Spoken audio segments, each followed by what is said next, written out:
scriptures, but walk with a heart full of hate.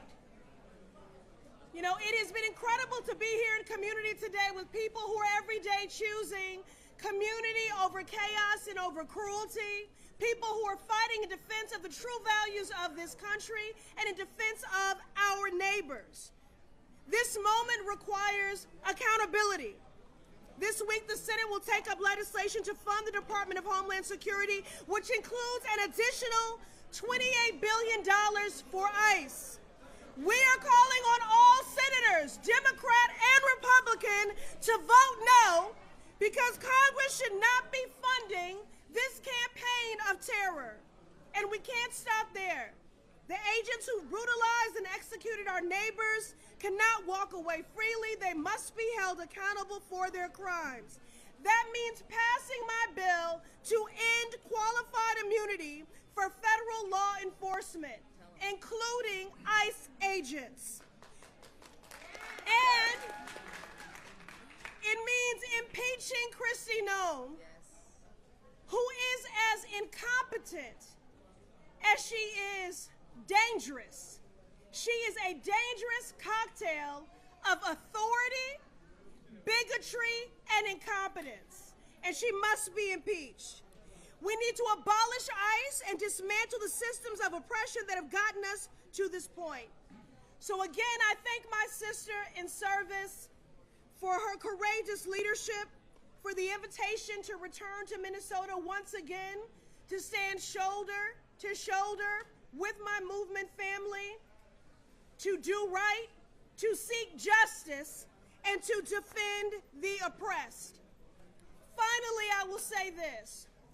Donald Trump is a dictator. And the only way to beat a dictator is with defiance. I thank the people of Minnesota for your defiance in this moment, and I am here as your sister in solidarity. Impossible. Thank you so much, Ayanna Pressley.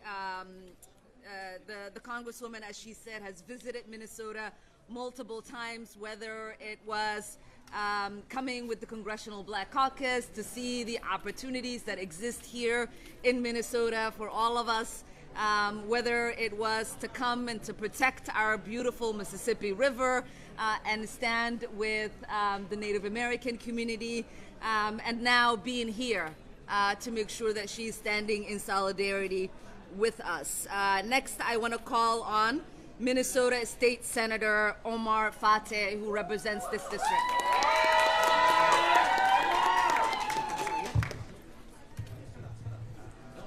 Don't use it? Don't use it? Okay. Testing, is this good? He said no. I said no. Nothing, not even. The mic should pick you up. Testing, testing. It's in and out. No. I tried. Thank you, members of the public, members of Congress, Congresswoman Ilhan Omar and Congresswoman Pressley, and local leaders for joining us here today. As an elected of this local neighborhood in the Senate, I think we all know what's happening here is harmful and unacceptable.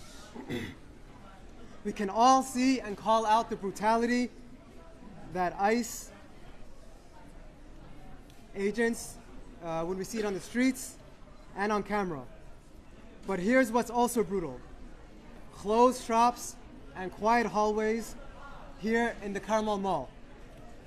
That means small business owners and workers losing out, missing the money that keeps them in business and their bills paid here and in their homes. One of the freedoms Americans value is the freedom of fear, freedom from fear. And it is the fear of harassment, unlawful arrest, and abuse that's keeping Minnesotans in their homes right now. We need ICE, Border Patrol, and unwelcome federal agents to leave our state and to go back to where they belong. And that's testifying in front of Congress about what they've done here and who sent them. And they should be charged for their abuse of power. Yes. District 62 has been a lot, and that's the district that I represent. It's been through the death of George Floyd, the murder of George Floyd, the recovery from being one of the hardest hit districts from COVID-19 pandemic. It's the district in which both Renee Good and Alex Pretty has been murdered at the hands of federal ICE agents. In response to that, we've seen that our neighbors have stood up. Our neighborhoods have formed response groups. They've taken to the streets to peacefully observe and to fight back peacefully. And what we've seen time and time again is that we have the full force of the federal government putting its weight on our state and on our city. $170+ billion in this operation in a time in which they've been gutting healthcare, in a time in which they're saying there's no money to support our folks struggling with housing or our small businesses, but they have the money to arrest and detain not only our immigrants, but U.S. citizens unlawfully. And so we've seen these racist tactics from our federal government in the past. I'm the son of immigrants from Somalia. My father immigrated here before I was born in 1963 to Montana. He immigrated here the same year as the racist statement from George Wallace, in which he said, segregation now, segregation tomorrow, segregation forever. And now we're seeing that same racist tactics, it seems like, coming full circle from our federal government. But we're stronger than that. And instead of our federal government wanting to make an example out of Minnesota, instead we have set an example for the nation. We've set the example of how to fight back and how to push back. And so right now, what we're calling for our congressional members and our leaders to do is that, number one, do not fund the DHS bill, to impeach Kristi Noem, to abolish ICE, and for our governor to enact a moratorium on evictions. And so with that, I want to thank you all, and I'll pass it off to my sister, Representative Aisha Gomez.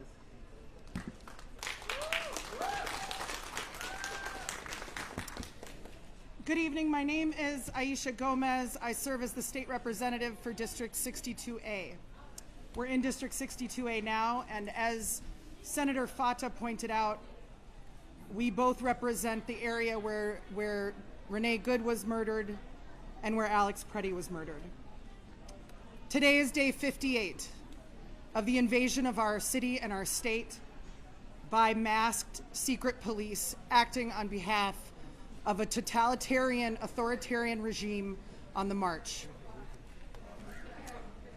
Yesterday, 22 neighbors were charged by complaint in federal court with resisting or impeding ICE.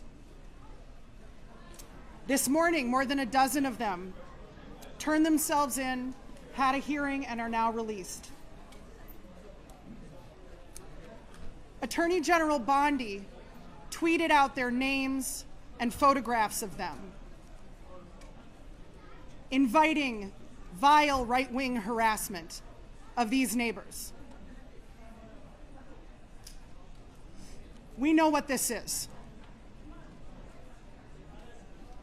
This is an attempt by an administration that is losing the narrative war to smear our neighbors who are engaged in constitutionally protected activities and to intimidate the 100,000+ Minnesotans who have showed up in negative 20-degree weather, who are showing up to defend their communities who are being disappeared off the streets of our state, and who are informing their neighbors, who are bearing witness and who are documenting the rampant abuses and violations of civil rights that happen literally every few minutes in our city.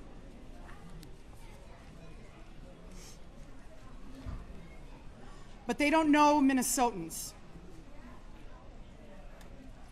For the last 58 days, our communities have lived under siege. And for people who don't live here, I think it's sort of an abstraction. But parents walking their kids to school see people kidnapped off the streets.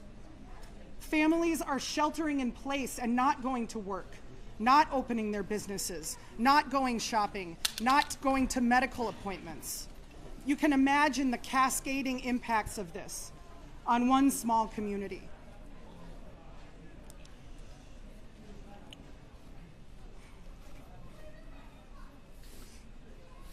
Minnesotans will not be intimidated.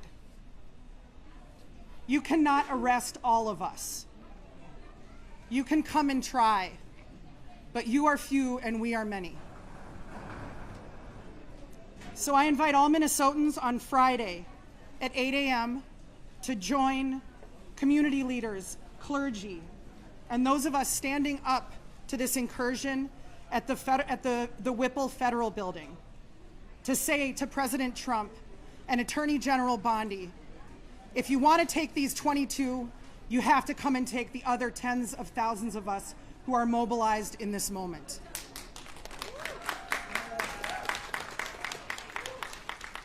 That same day, Friday, January 30th, there is a nationwide shutdown, and we will be gathering in downtown Minneapolis at 2 p.m.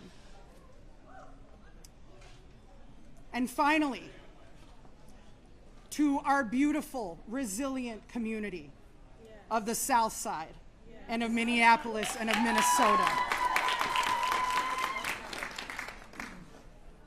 We all work for you, and I can speak for all of us and say that we have never been so proud to be Southsiders in our whole lives. We are showing the world what it means to stand up to Trump and Bondi and Nome and Bovino and any bully that they want to send our way, and to do so not with violence and with guns, but with whistles and with love and with care. And we're going to continue. Thank you.